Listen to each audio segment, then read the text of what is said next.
They're trying to build on the lead here. This time via a kill block. Tapos Tito Bong getting a block against Chema Galanza.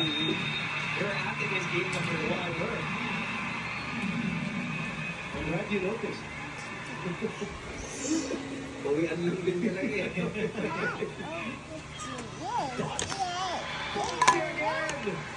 CC!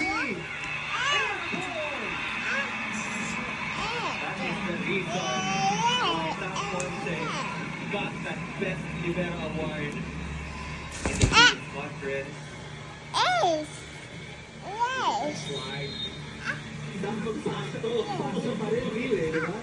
Sinira mo na to. What? Even What's Nicky that? before that. What? It's a trick. Aray ko. What's that?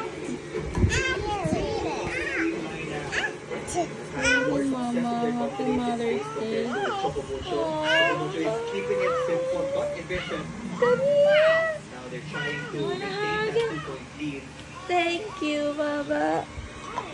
Which is not safe.